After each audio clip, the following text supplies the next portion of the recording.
Recopier tout un musée, c'est une sorte de marathon artistique pour lequel il faut d'abord bien s'échauffer. Il faut ensuite choisir et affûter son matériel, crayon de couleur, crayon de papier, fusain, puis l'un des 300 tableaux que l'on veut copier. Et c'est parti pour une performance inédite. Jean-François a choisi la baigneuse à dinars de Picasso. À peine arrivé, déjà terminé, notre briochin maîtrise plutôt pas mal. Il faut dessiner un peu comme Picasso, je pense, le faisait rapide et puis non structuré, enfin un dessin simple.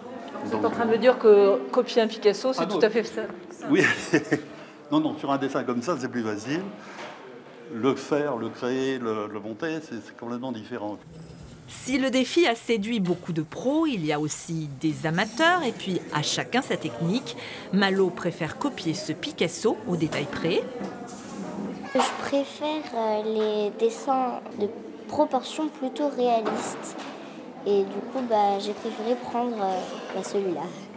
Bruno, lui, a laissé vagabonder son imagination, tout comme Laetitia qui s'est attaquée au Persée délivrant Andromède de Véronèse.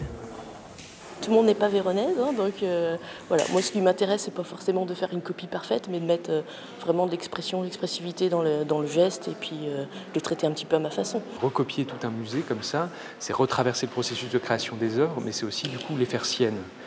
Et se dire que cette histoire, elle nous appartient, ce patrimoine, il nous appartient, il n'est pas réservé à une élite ou à des gens qui auraient le droit de voir. Des copies qui, avec celles réalisées dans les 4 autres musées bretons, vont constituer un musée imaginaire du XXIe siècle, original et éphémère.